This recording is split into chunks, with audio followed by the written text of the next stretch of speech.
Malam teman-teman terkasih dalam Tuhan. Apa kabar semuanya? Puji Tuhan, luar biasa ya. Sekali malam hari ini bisa kembali berjumpa ya setelah sekian purnama ya. Ada Sister Desi juga yang sibuk sekarang ya. Wow, tapi kita ngelihat di tengah-tengah sibuk, biasa kalau orang sibuk itu kecapean, kurus, tapi sister kita sehat ya dan diberkati, tambah subur lagi gitu ya. Ya, haleluya, nggak apa-apa, puji Tuhan ya. Kita ikut senang kalau saudari kita diberkati oleh Tuhan. Ya, ada pengurus, Sister Ike, Sister Tina, Brother Raymond, dan Sister Linda. Ya, kita kasih aplaus luar biasa. Ya, puji Tuhan. Dalam kondisi masih isolasi, tapi mau dengar, belajar firman Tuhan, dan saya percaya ini adalah teladan yang baik buat setiap kita. Kadang-kadang kita manja, ada sedikit sakit langsung ya, mundur daripada apapun juga. Tapi kita tahu bahwa justru kalau kita mengerti firman Tuhan, di saat kita sakit, di saat kita lemah, kalau kita mendekat kepada Tuhan, mencari hadirat Tuhan, saya percaya ada kekuatan yang datang dari Tuhan, bahkan ada kuasa, ada mukjizat Tuhan yang akan menyembuhkan, memulihkan setiap kita. Dan saya percaya itu yang dinyatakan buat Sister Linda. Haleluya, puji Tuhan. Nah, teman-teman terkasih dalam Tuhan, malam hari ini saya ingin menyampaikan sebuah perenungan. Teman-teman kan bilang kalau saya yang bawa firman Tuhan, nggak jauh-jauh lah dari masalah keluarga kalau boleh gitu ya. Oke, saya nggak tahu kenapa tadi siang waktu saya berdoa, ya saya tanya Tuhan, Tuhan apa yang saya pengen sampaikan malam hari ini? Sebetulnya saya pengen kasih topik yang lain, tapi malam hari ini saya diberikan topik bagaimana kita harus bisa dalam pengelolaan keuangan di dalam keluarga atau rumah tangga kita. Ya, sebab kalau kita mau belajar ya daripada pengalaman, dari pengalaman saya sebagai hamba Tuhan, banyak saya mengkonseling pasangan-pasangan rumah tangga. Hari-hari ini angka perceraian bukan cuma di Amerika, tapi juga di Indonesia. Banyak sekali ya yang bercerai itu penyebabnya karena bukan nggak ada berkat tapi nggak bisa mengelola ya, sehingga akhirnya defisit dan akhirnya perceraian itu terjadi di tengah-tengah rumah tangga ya. Sebab kita tahu bahwa kalau orang mau bangun hubungan ya biasanya dimulai dengan cinta. Tapi setelah bangun hubungan, mau masuk pernikahan, nggak cukup saudara, makan cinta terus ya. Istilahnya kalau kita punya anak, anak juga perlu susu dan itu perlu uang. Nah, bagaimana kita mengelola dengan baik? Kalau di saat kita mau beli susu, tapi ternyata uangnya sudah dibelikan tas Hermes gitu ya, saudara, repot kalau kayak gini, saudara. Di ya bicara pengelolaan, kita harus mengerti juga tentang yang namanya prioritas ya, karena nggak semua orang bisa mengelola. Ada juga orang yang diberkati tapi akhirnya mendatangkan celaka. Ya, contoh hari-hari ini ada Jenderal Bintang 2 lagi rame sekali di sosial media. Ya, bagaimana ya kalau memang benar itu katanya saya dengar di bawah rumahnya ada ketemu uang cash lah dan lain sebagainya. Ya, saya nggak peduli dari bisnisnya atau apapun juga. Tapi masalahnya begini, waktu dia diberkati, waktu dia nggak bisa mengelola dengan hidup takut akan Tuhan, maka kehancuran yang akhirnya menjadi bagian bukan hanya hidupnya tapi rumah tangganya. Yang kasihan siapa kalau udah begini, saudara? Ya, yang kasihan itu adalah anak-anaknya. Ada satu anaknya itu sudah gadis dan saya kasihan sekali gitu ya. Pasti ya sudah menjadi bahan bully di mana-mana ya. Oleh sebab itu teman-teman terkasih dalam Tuhan, kita harus melihat dari apa yang kebenaran firman Tuhan katakan. Nah, kita lihat bahwa sebelum memasuki rumah tangga, idealnya suami istri harus lebih dulu sepakat, katakan sama-sama sepakat. Ya, sepakat untuk apa? Ya, siapa yang akan menjadi pemegang keuangan dalam keluarga? Ya. Nah, pertanyaannya begini, baik suami atau baik istri, brother? Nah, kita harus tahu dulu bahwa pemegang keuangan dalam keluarga bukan berarti dia itu adalah penguasa, tapi di sini adalah bendahara di dalam rumah tangga tersebut. Ya, sebaiknya bendahara dalam sebuah rumah tangga itu sebaiknya istri. Tapi ada istri-istri juga yang nggak bisa pegang uang. It's okay, dibantu sama suami. Asal transparan, tetap ada saling keterbukaan. Ya, jadi ya prinsipnya yang harus memegang keuangan harus orang yang bisa mengatur keuangan itu sendiri. Sebab kalau dia nggak bisa ngatur keuangan, bagaimana dipercayakan memegang keuangan? Ya akhirnya berantakan, akhirnya defisit, akhirnya minus terus. Ya, nah, Oleh sebab itu kita akan melihat dari beberapa kebenaran firman Tuhan, hal-hal apa saja yang perlu diatur dalam keuangan. Ya, yang pertama hal yang perlu diatur dalam keuangan keluarga itu, ya, kita harus mengatur yang namanya persepuluhan. Saya berani ngomong di depan teman-teman karena teman-teman ya terkasih dalam Tuhan punya tempat beribadah masing-masing di gereja masing-masing. Jadi saya nggak ada kepentingan juga, tapi saya cuma mengajar prinsip kebenaran firman Tuhan. Dikembalikan sama teman-teman lagi mau melakukan atau tidak, sebagai hamba Tuhan, bagian saya cuma membagikan apa yang isi hati Tuhan itu ada tertulis, dan tentunya ya saya juga harus memberikan contoh kepada teman-teman karena jujur saya sudah melakukan prinsip-prinsip ini lebih dulu. Saya nggak akan berani menyampaikan firman Tuhan kalau saya belum melakukan, ya. Jadi hal yang pertama, ya, hal yang perlu diatur dalam keuangan keluarga itu adalah persepuluhan. Nah, kita lihat baik-baik dari slide ini, hal utama yang terutama dalam keluarga supaya diberkati dalam hal keuangan adalah mengembalikan persepuluhan. Ya, sebab ini adalah milik Tuhan, jadi harus kita kembalikan kepada Tuhan. Ya, itu adalah hukum baku yang tidak dapat diganggu gugat. Bahkan satu-satunya ayat yang mengatakan ujilah aku hanya terdapat dalam Maleakhi 3 ayat 10 sampai 12. Saya akan bacakan buat teman-teman, demikian firman Tuhan.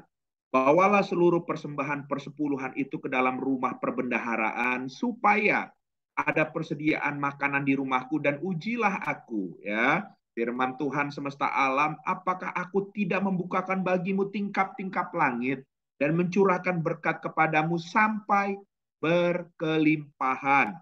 Aku akan menghardik bagimu belalang pelahap supaya jangan dihabisinya hasil tanahmu dan supaya jangan pohon anggur di padang tidak berbuah bagimu, firman Tuhan semesta alam. Maka segala bangsa akan menyebut kamu berbahagia, sebab kamu ini akan menjadi negeri kesukaan, firman Tuhan semesta alam. Haleluya, haleluya. Saya akan bagi beberapa hal daripada kebenaran firman Tuhan ini, tapi justru saya memulai dari pertanyaan dalam benak pikiran kita. Saya pernah di posisi sebagai saya sebelum jadi hamba Tuhan, saya juga jadi jemaat. Dan waktu saya jadi jemaat, waktu saya diberikan PR untuk merenungkan firman Tuhan ini dan saya mendengar khotbah tentang ini, banyak sekali pertanyaan yang ada di pikiran saya, saudara. Ya, saya orang yang nggak gampang percaya. Saya pengen tahu dulu, ya. Jadi saya nggak akan pernah melakukan kalau saya belum mengerti dan saya belum tahu, ya. Tapi saudara terkasih dalam Tuhan, kadang-kadang memang ikut Tuhan bedanya kita harus melangkah dulu dengan iman, baru kita tahu. Nah, ini repotnya, saudara. Ya, nah, oleh sebab itu pertanyaan-pertanyaan yang ada di benak saya, yang pertama, ya, ya, berapa bagian? Ya, nah jawabannya bagiannya itu, ya kan, adalah bagian persepuluhan itu. Jadi bagian dari mana sepersepuluh itu? Yang pertama kita lihat, ya, sepersepuluh itu biasanya boleh ya dari penghasilan bersih suami istri. Ini tiga kesepakatan yang penting, mengembalikan milik Tuhan, kita jujur, ya. Kalau kita dua-duanya bekerja atau punya penghasilan, ya dari penghasilan bersih, udah dibagi-bagi yang lain-lain, suami istri kita kembalikan 10%. Nah, jika bisnis atau perusahaan berarti penghasilan setelah dipotong dengan biaya-biaya usaha. Nah, ya, jadi jangan sampai nanti ya ada masalah di kemudian hari. Makanya dari penghasilan kan kalau sudah dibayarin semua kan nanti penghasilan murni. Baru kita mengembalikan milik Tuhan 10%. Nah, jika kita profesional merupakan gaji yang kita dapat, berarti 10% dari gaji kita harus kembalikan. Ya, termasuk saya. Saya sebagai hamba Tuhan dari gereja, saya menerima kalau bahasa gerejanya PK, persembahan kasih. Tapi kalau orang dunia bilang itu sebetulnya gaji, saudara. Ya, jadi setiap bulan saya dapat berapa, ya bersama dengan istri saya kita langsung sisihin. Dan biasanya saya nggak tahan-tahan, saya langsung kirim itu. Haleluya. Sebab biasanya kalau ditahan-tahan, ntar lupa, ntar akhirnya jadi nggak ngasih, dan lain sebagainya. Ntar mikir kalau mulai gede sayang, gitu. Jadi saya pisahin, langsung saya kirim, gitu kan. Minggu-minggu berikutnya saya ada special blessing, contoh saya diundang khotbah, dan lain sebagainya, saya dapat berkat Tuhan, atau dari jemaat ada yang mengasih atau memberi. Karena saya pada saat kasih pun, saya langsung mengembalikan kepada Tuhan, langsung transfer, karena zaman sekarang udah nggak kayak dulu. Kasih persepuluhan itu Walaupun saya yang sebagai gembala, tapi saya juga memberikan. Kenapa? Karena ini nggak ada hubungan dengan pengembalaan. Ini hubungan ketaatan kita sebagai pribadi kepada Tuhan. Makanya saya juga melakukan firman Tuhan ini bersama-sama dengan istri saya. Istri saya profesional, begitu juga dia. Setiap akhir bulan dapat gaji sebagai seorang profesional, langsung dipisahin, langsung masukin juga ke persepuluhan. Ya, nah, haleluya. Ya, jadi ya, teman-teman sampai di sini ini adalah contoh ya persepuluhan yang bisa caranya dikembalikan sesuai dengan profesi kita ya. Haleluya. Nah, lalu ya kemana rumah Tuhan itu harus dikasih ya?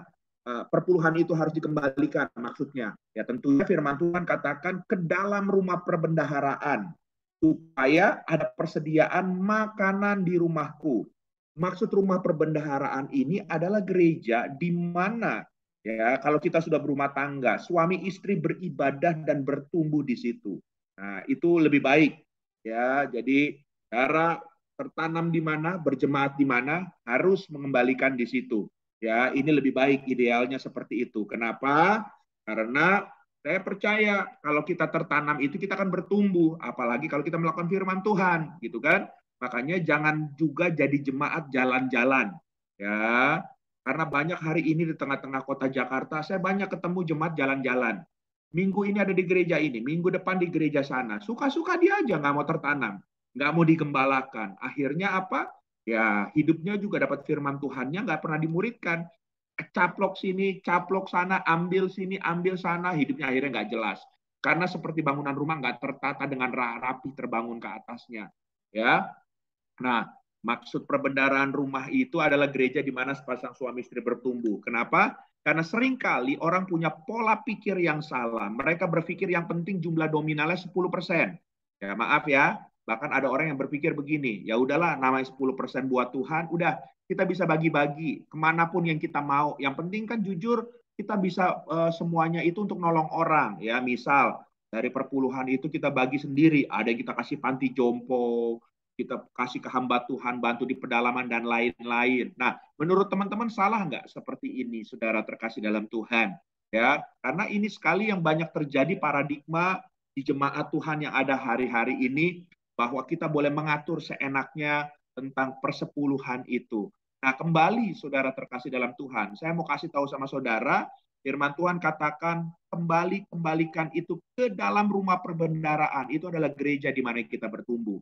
Jadi ini banyak tafsiran ya dengan kepentingan masing-masing hamba Tuhan. Tapi kalau saya kembali kepada firman Tuhan yang saya sudah belajar, saya juga tertanam di mana, dan sekarang walaupun saya gembala, saya tertanam di situ dan saya bertumbuh di situ, saya kembalikan ke rumah di mana saya tertanam dan bertumbuh. Itu idealnya ya. Lalu Pak, kalau misalkan, lalu brother, kalau memangnya kita pengen memberi taburan sosial dan lain sebagainya kayak yang tadi, bahkan mau bantu hamba Tuhan, ya kan? Saya mau kasih tahu, saudara memberi itu bukan mengembalikan milik Tuhan, tapi itu adalah taburan.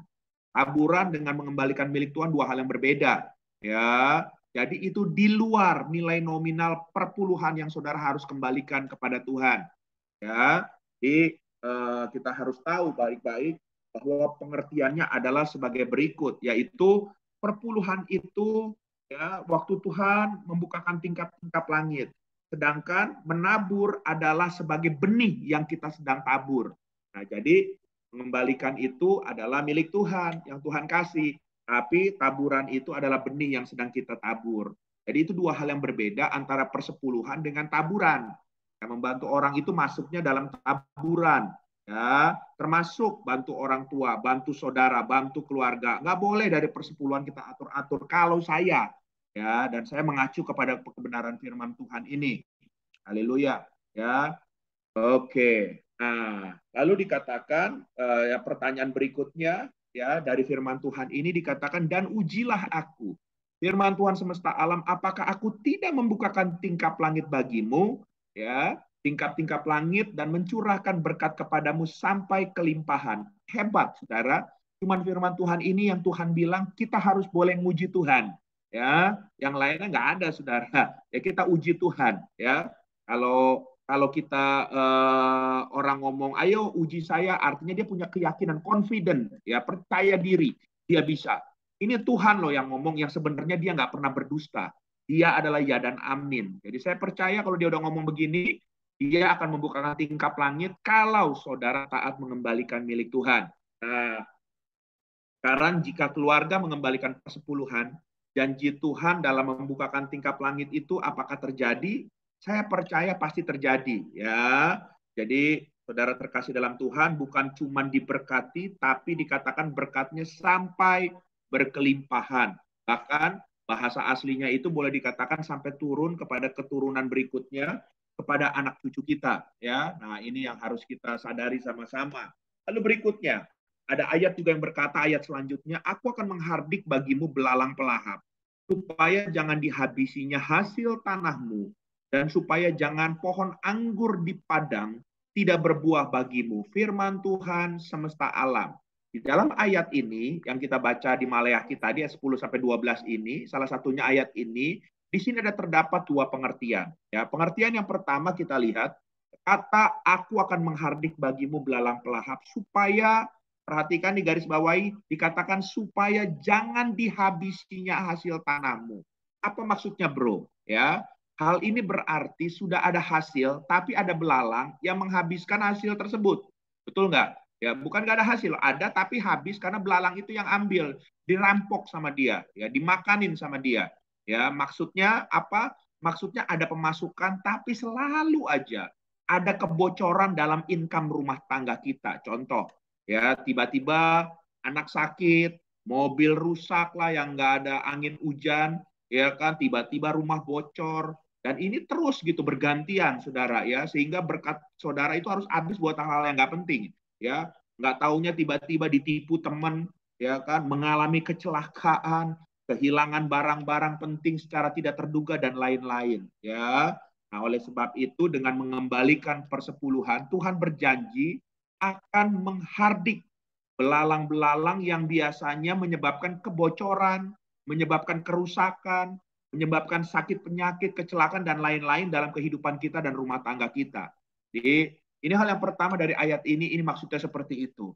Lalu dikatakan di garis bawahi, dan supaya jangan pohon anggur di padang tidak berbuah bagimu, firman Tuhan semesta alam, ya. Jadi mengacu kepada firman Tuhan ini, dengan saudara mengembalikan persepuluhan yang seharusnya anggur di padang tidak berbuah menjadi berbuah lebat dan manis, ya. Jadi kehidupan saudara diibaratkan pohon anggur, walaupun ditanamnya di padang yang tidak enak, ya situasi sekitar tidak enak, tapi kalau saudara mengembalikan milik Tuhan, saudara tetap akan bisa berbuah lebat, ya, yang seharusnya toko sepi, perusahaan nggak berkembang, Tuhan tidak datangkan pelanggan yang murah hati, Tuhan akan kirimkan pegawai yang cerdik dan setia sehingga menumbuhkan, kembangkan perusahaan dan lain-lain. Jadi ada aja campur tangan Tuhan untuk membuat apa yang kita kerjakan itu bisa berhasil dan beruntung.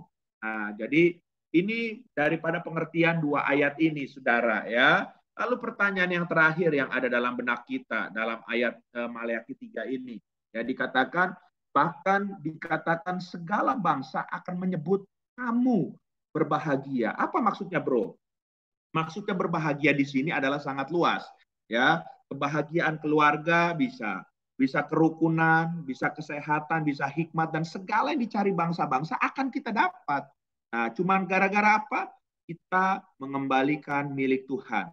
Kata segala bangsa itu yang akan menyebut berbahagia berarti ukuran standar kebahagiaan secara global yang dilihat dari berbagai sisi. Jadi bukan cuma kebahagiaan yang semu, banyak hal saudara bisa menikmati, ya, menikmati kebaikan dari suami, dari istri, dari pasangan kita, dari keluarga kita, ya kan, dari anak buah kita, dari bos kita menikmati dari berbagai sisi. Nah, ini karena kita mengembalikan milik Tuhan. Haleluya, haleluya, haleluya. Oke, nah, setelah kita mengembalikan milik Tuhan, apa yang harus kita lakukan kembali dalam mengelola keuangan? Ya sudah, kita pertama-tama setelah kita mengembalikan hal yang kedua, kita harus belajar mengatur pengeluaran yang rutin. Yang rutin dulu nih. Jangan saudara bilang yang nggak rutin dulu. Yang rutin deh. Ya, setelah mengembalikan persepuluhan hal yang harus diatur, di manage terlebih dahulu adalah kebutuhan rutin sehari-hari. Saudara kan tahu, ya, selama sebulan pakai beras berapa, pakai minyak berapa, apalagi ibu-ibu rumah tangga. Akan kalau laki-laki kira-kira tol berapa, bensin berapa. Nah, ini kebutuhan rutin. Anak sekolah berapa yang harus kita bayarkan, ya kan? Nah, biasanya melalui kebutuhan makan, sewa cicilan rumah, cicilan kendaraan kalau ada, biaya sekolah anak-anak, listrik, air, telepon, dan lain-lain. Ini adalah biaya rutin. Ya. Dan seorang pemegang keuangan atau pengelola keuangan harus bisa mengelola dengan baik supaya keuangan cukup untuk berapa lama? Minimal 1 bulan. Ya, karena biasa kalau kita orang profesional, orang gajian itu per bulan kan. Ya, jadi kalau gajinya sebulan, ya saudara harus hitung sebulan paling enggak. Jangan saudara seminggu baru gajian sudah habis semuanya. Ya, minggu kedua ketiganya cari pinjam sini sana, itu kan nggak sehat namanya. Ya, haleluya. Ya, nah jadi boleh melakukan nggak bro cicilan rumah, kendaraan, ini kan penting bro. Oke, ya, ya. Jadi saya mau katakan bahwa pendapatan setiap bulan setelah dipotong untuk kebutuhan pokok harus dihitung baik-baik. Kalau memang itu mampu masih mencukupi, silahkan. Apalagi itu halnya untuk kebutuhan, ya, bukan cuma buat action, bukan cuma buat tampil gaya-gayaan. Ya, hari ini udah nggak penting lah gaya-gayaan. Lebih baik daripada hidup apa adanya, daripada hidup ada apanya, mendingan hidup apa adanya. Ini yang paling penting. Ya, oke, ya. Dan ini harus diusahakan semaksimal mungkin untuk tidak melakukan transaksi dengan menggunakan kartu kredit. Banyak orang yang kalau nggak bisa mengelola keuangan justru terlibat dengan kartu kredit. Nah, ini bahaya. Kalau nggak bisa, potong kartu kredit. Nggak usah pakai kartu kredit. Ya, ada berapa, pakai berapa. Ya, jangan suka berhutang kalau kita nggak bisa mengelola. Kalaupun saudara bisa, jika terpaksa saudara pakai, lebih baik langsung dilakukan pencatatan sehingga nggak menimbulkan defisit pada bulan berikutnya. Jangan sampai waktu tagihan datang, oh iya lupa saya catat. Akhirnya 1, 2, pakai 3, bulan demi bulan, akhirnya tutup lubang gali lubang, selesai nanti saudara ya. Haleluya. Alangkah baiknya, makanya jika bendahara atau pemegang keuangan dalam keluarga, ya ini kita ya yang dipercayakan baik suami atau istri membuat catatan ya sehingga setiap akhir bulan dapat dievaluasi bagaimana harus dihemat dan bagaimana yang masih bisa ditolerir atau ditekan ya. Nah, jadi ini hal yang kedua yang kita harus belajar ya. Hal yang ketiga bagi pengelola keuangan yang harus kita lakukan. Saudara juga harus siapkan benih untuk ditabur. Haleluya. Coba kita lihat baik-baik di 2 Korintus 9 ayat yang ke-9 sampai 10 ya. Ada orang yang ngasih perpuluhan udah. Yang kayak tadi, hal yang kedua juga udah. Tapi yang ketiga, untuk menabur itu nggak bisa, Saudara. Ya padahal di 2 Korintus 9 11 10 dikatakan seperti ada tertulis, ia membagi-bagikan, ia memberikan kepada orang miskin. Kebenarannya tetap untuk selamanya, ia yang menyediakan benih bagi penabur dan roti untuk dimakan, ia juga yang akan menyediakan benih bagi kamu dan melipat gandakannya dan menumbuhkan buah-buah kebenaranmu. Ya, jadi ya saudara terkasih dalam Tuhan, benih ini bukan diambil dari persepuluhan seperti yang saya bilang di awal. Artinya bahwa di luar dari jumlah persepuluhan. Ini bisa merupakan pemberian kepada orang tua, orang miskin, ya, khususnya orang tua yang sudah sendiri, yang sudah janda, misalkan sudah nggak kerja lagi, nggak ada penghasilan, ya, juga bahkan membantu pelayanan-pelayanan dalam gereja seperti pembangunan gereja, misi dan lain-lain, ya. Dan sekali lagi Tuhan berjanji ia akan melipat gandakan dan akan semakin menumbuhkan buah-buah kebenaran dalam kehidupan kita, ya. Jadi ini hal yang luar biasa. Nah, ini hal yang ketiga. Lalu hal yang keempat, belajar. Apa yang harus kita kerjakan dalam mengelola keuangan? Itu menabung. Ya, coba saudara cek sekarang tabungan saudara ada berapa saldonya? Haleluya ya. Diusahakan untuk tetap bisa menabung setiap bulan. Karena dalam keluarga seringkali terjadi juga. Seringkali kebutuhan mendadak, dadakan. Kalau saudara nggak pernah saving, waktu ada dadakan, saudara kelimpungan. Ya, seperti mendadak anak sekolah ya kan harus bayar di muka ya berapa bulan gitu kan. Saya ada kemarin ketemu anak jemaat bilang, aduh Pak nih sekolah minta dibayarin 1 semester atau berapa itu saya lupa lah pokoknya jumlahnya disebutin besar banget ya. Nah, juga mungkin tiba-tiba ada kendaraan yang saudara pakai sehari-hari untuk cari uang tiba-tiba perlu diperbaiki mendadak, ada hal-hal yang spare partnya rusak ya. Juga mungkin ada anggota keluarga yang tiba-tiba kurang sehat atau sakit dan lain-lain. Makanya biasakan hal yang keempat, budaya menabung. Nah, jadi saudara harus mulai sisihkan keuangan saudara untuk menabung, ya. Lalu yang kelima, ya, bukan yang kelima ya. Nah, pertanyaannya begini, bagaimana kalau misalkan kita sudah lakukan itu, terus ada krisis dalam keuangan keluarga kita? Tetap. Oke, ada dua kemungkinan kalau saudara sudah melakukan keempat hal tadi, tapi saudara akan mengalami masih yang namanya krisis. Yang pertama, karena memang seizin Tuhan. Ya, kadang-kadang memang seizin Tuhan. Contoh Ayub, ya kan? Ya, nah pertanyaannya begini, gimana solusinya kalau memang diizinkan Tuhan? Ya, tetap kalau memang diizinkan Tuhan, solusinya suami istri harus tetap sepakat. Kalaupun memang diizinkan Tuhan seperti ini ada krisis, jangan saling menyalahkan. Itu penting. Ya, justru harus saling dukung. Ya. Lalu yang kedua, suami istri harus tetap mengucap syukur. Ya, karena di balik ucapan syukur ada mukjizat yang akan Tuhan berikan buat setiap kita. Kadang-kadang Tuhan lagi menguji loh, ya hati kita suami istri ini kepada Tuhan. Kita melekat sama Tuhan atau melekat kepada mamon, ya kan? Nah, lalu yang ketiga, ya solusi yang ketiga, datang kepada Tuhan. Suami istri sama-sama mohon ampun ya kalau kita ada kelalaian atau kesalahan yang disengaja telah dilakukan. It's okay kita datang sama Tuhan. Ya, intinya datang sama Yesus. Kalau nggak ada salah, juga kita mendekat sama Tuhan, minta tangan Tuhan segera menolong kita untuk kita ya dibebaskan daripada apa yang Tuhan luaskan terjadi buat setiap kita. Ya, lalu berikutnya suami istri harus tetap sepakat. Ya, sepakat di sini bukan hanya saling menyalahkan saja, tapi harus mengucap syukur dan juga tidak ada persungutan di dalam hubungan. Makanya itu sepakat. Ya, dua-duanya sehati. Makanya harus jaga unity. Ya, firman Tuhan dalam 2 Raja-Raja pasal 4 ayat yang kedua dikatakan, jawab Elisa kepadanya, apakah yang dapat kuperbuat bagimu? Beritahukanlah kepadaku apa-apa yang kau punya di rumah. Berkatalah perempuan itu, hambamu ini tidak punya sesuatu apapun di rumah kecuali sebuah buli-buli berisi minyak. Nah, waktu saudara diperhadapkan diizinkan ada kondisi krisis dalam rumah tangga, belajar dari kejadian ini. Ketika seorang janda harus melunasi hutang yang ditinggalkan oleh suaminya, apa yang dilakukan? Nabi Elisa menanyakan, apa yang kamu punya? Ya, jadi suami istri, jika sudah sepakat minta ampun kepada Tuhan, jangan berpikir untuk minjem atau nambah hutang buat memulai usaha yang belum jelas. Ya, tapi berdoa sama Tuhan ya untuk menunjukkan apa yang ada pada keluarga saudara. Ya, bisa itu mungkin bakat, talenta yang selama ini tersembunyi, entah itu jahit, masak atau bengkel dan lain-lain yang bergerak di jasa yang tanpa modal terlalu besar, kerjakan aja itu dulu ya. Jadi saudara sudah misalkan diizinkan bangkrut karena kesalahan dan minta ampun, tapi saudara selalu ya nggak punya modal mau mulai lagi atau apa, udah yang ada dalam diri saudara dan keluarga saudara itu yang saudara pakai, dukung itu satu sama lain ya. Clear ya sampai di sini? Oke, haleluya, haleluya ya. Jadi yang terakhir, langkah-langkah positif menuju financial freedom ya, kebebasan keuangan.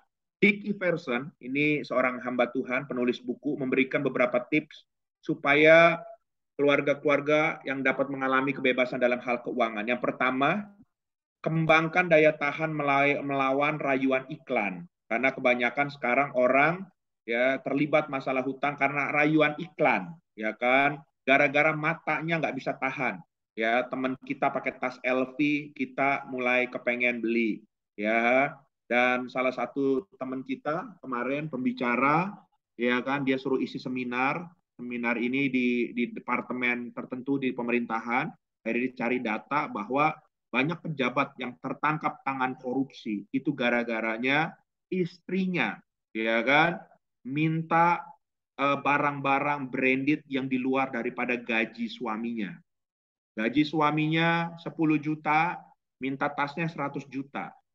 Suaminya dipaksa untuk harus bisa belikan. Kalau enggak, ya kan, diancam, ya diranjang nggak dikasih, saudara. Kasihan deh lu, ya kan. Saudara akhirnya ya sudah kepaksa dia lakukan. Ya sudah nyangkut akhirnya ketangkap tangan. Jadi jangan ada di sini teman-teman yang wanita seperti itu ya. Kita justru harus dukung suami kita. Ya, jadi jangan sampai rayuan mata kita ini jadi rayuan yang menyesatkan buat rumah tangga kita ya. Rayuan iklan juga. Lalu yang kedua, hati-hati dalam membedakan apa saja barang yang benar-benar dibutuhkan. Yang mana bukan kebutuhan pokok, kita harus bisa bedain. Jadi ya antara ya yang kita kebutuhan atau keinginan. Nah, saudara harus bisa bedain. Kalau keinginan kan bisa ditunda, tapi kalau kebutuhan saudara bisa jadikan prioritas. Ya, haleluya. Ya, lalu yang ketiga, ya langkah positif dalam buku ini disebutkan, jadikan kegagalan masa lalu sebagai pelajaran yang berharga untuk masa depan. Jadi jangan sampai mengulang, dulu pernah tersandung, dibebaskan, ditolong Tuhan. Sekarang ngutang lagi. Nah, itu salah. Ya, jadi itu habit, itu karakter yang nggak baik. Ya, kalau dulu sudah pernah lemah terikat, kartu kredit sudah ditolong, sudah beres. Jangan lagi main kartu kredit, sudah saya bilang potong itu. Berarti itu kelemahan kita. Ya. Dan yang paling terpenting, setelah semuanya ini, kalau kita suami istri pingin ya terbebas dalam finansial kita, pastikan kita suami istri, berdua ya, bukan sendiri ya, sama-sama berupaya bekerja sama agar kita melakukan prinsip-prinsip yang kita pelajari sama-sama. Karena kalau cuma istri saja yang melakukan, suaminya nggak mau berubah, susah. Kalau cuma suaminya doang yang sudah mau berubah, istrinya tidak mau berubah, susah. Suami istri dua-duanya harus mau sama-sama respon firman Tuhan yang mengajarkan kita untuk kita melangkah kepada financial freedom. Itu saja mungkin dari saya. Tuhan memberkati. Mari kita berdoa.